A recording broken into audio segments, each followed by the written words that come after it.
I was stressed out.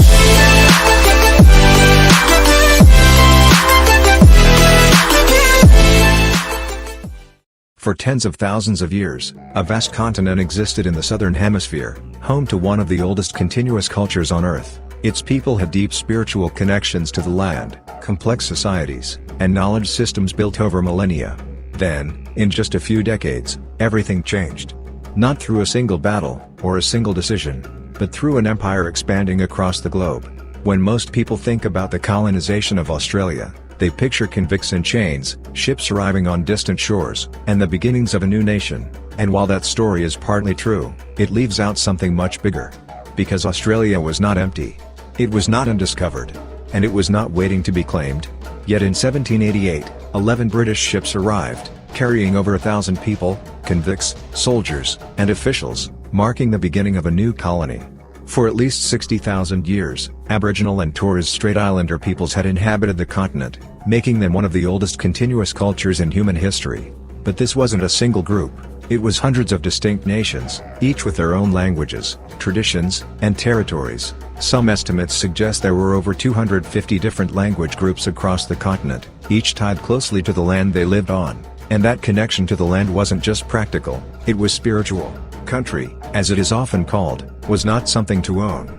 It was something to belong to. Land, rivers, animals, and people were all part of an interconnected system shaped by what is often referred to as the dreaming, a complex framework of stories, laws, and beliefs that explained the creation of the world and guided daily life. These societies were not primitive, as early Europeans often claimed. They used controlled burning to manage the land, a practice now understood as sophisticated environmental management. They built trade networks that stretched across vast distances, exchanging goods, tools, and ideas. Pre-colonial Australian Aboriginal societies are traditionally described as hunter-gatherers, but modern research indicates they practiced sophisticated land management and, in some regions, it had remained that way for thousands of years, until, gradually, the outside world began to take notice. In the early 1600s, Dutch explorers working for the powerful Dutch East India Company began encountering the western and northern coasts of Australia during their voyages between Europe and Asia. At the time, the Dutch were focused on trade, especially spices, textiles,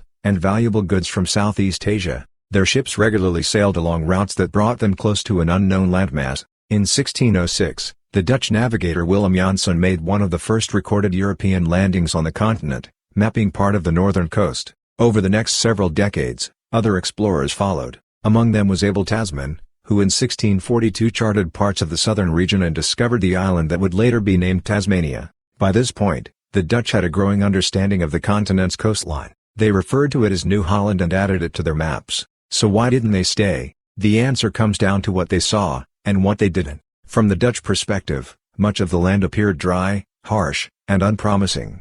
They found no large-scale agriculture, no obvious wealth like gold or spices, and no established trade systems that fit their economic goals. Unlike the islands of Indonesia, which offered immediate profit, Australia seemed to offer very little in return. There were also dangerous coastlines, unfamiliar environments, and limited fresh water in the areas they explored. For a trading empire like the Dutch, this wasn't enough. Colonization required investment, resources, and long-term commitment, and the Dutch saw no clear benefit in making that investment here. So instead of settling, they mapped the coastline, recorded their encounters, and moved on. For nearly a century, Australia would remain untouched by Europe, until another empire, facing very different problems, began looking at the same land, and saw something the Dutch did not. By the late 1700s, Britain had a growing problem. Crime rates in Britain were rising, especially in rapidly growing cities like London. The justice system at the time was harsh, with even minor offences sometimes punishable by death. But for those who weren't executed, there was another solution: transportation. For decades, Britain had been sending convicted prisoners across the Atlantic, and where were they sent? To its American colonies. It was a convenient system. Criminals were removed from Britain, and the colonies gained a source of labor. But that system collapsed after the American Revolution. With the loss of British-American colonies, Britain suddenly had nowhere to send its convicts. Prisons began to overflow. Old ships, known as hulks, were used as floating prisons, where conditions were cramped, unsanitary, and often deadly. The government needed a new solution. And that's when attention turned back to a distant land in the southern hemisphere, one that had already been mapped, but never settled. Australia. In 1770, James Cook, a British naval officer, sailed along the east coast of Australia aboard the Endeavour. During this voyage, he mapped the coastline in detail for the first time from a European perspective. On April 19, 1770, he saw a low-lying, wooded, green landscape with white sandy beaches. He named several places, including Botany Bay, and recorded observations of the indigenous peoples he encountered. However, these observations were limited and filtered through a European worldview that did not recognize indigenous societies as political nations. On Possession Island in the Torres Strait, Cook formally claimed the east coast of Australia for Britain. He declared it to be British territory despite the fact that it was already inhabited by hundreds of indigenous nations. This act of claiming land would later become the foundation for British colonization, even though no agreement or consent was ever given by the people living there. After the American Revolution, Britain decided to start colonization of Australia, and send convicts to Australia. In 1787, the first fleet was assembled, 11 ships in total, carrying around 1,400 people.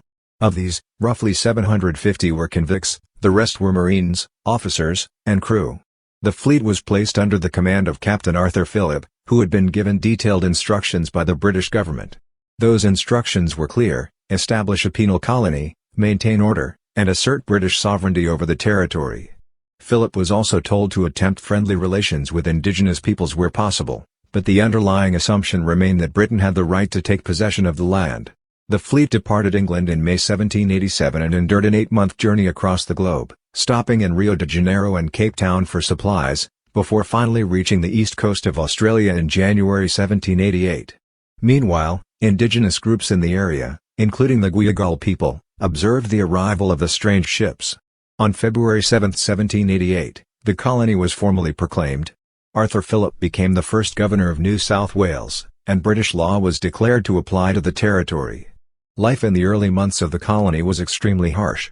Supplies were limited, the soil around Sydney Cove was poor for agriculture, and the settlers struggled to grow enough food. Hunger and scarcity became constant problems. Disease also played a devastating role in these early years. Within a short time of the colony's establishment, outbreaks, most infamously smallpox, spread rapidly among indigenous communities around Sydney.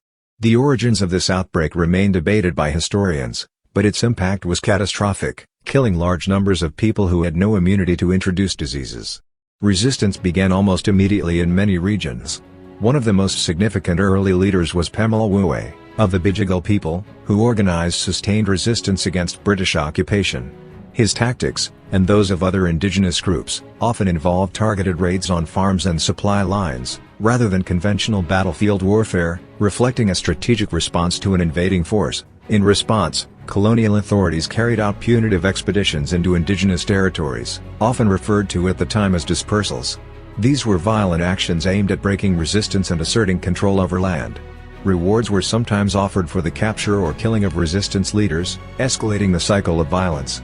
Rather than being isolated conflicts, these events are now understood by many historians as part of the Australian Frontier Wars, a long and uneven period of violence that occurred across multiple regions over more than a century.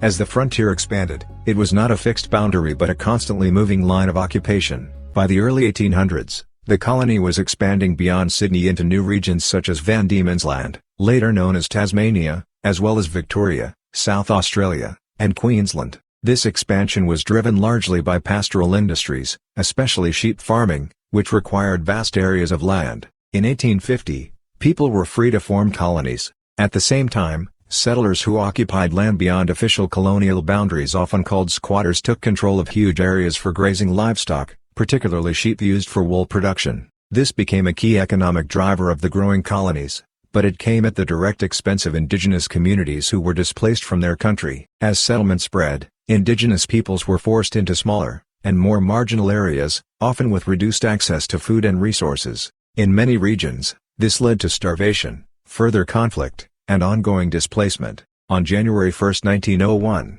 the colonies decided to reunite into the Commonwealth of Australia. This would be the start of the Australia we all know today.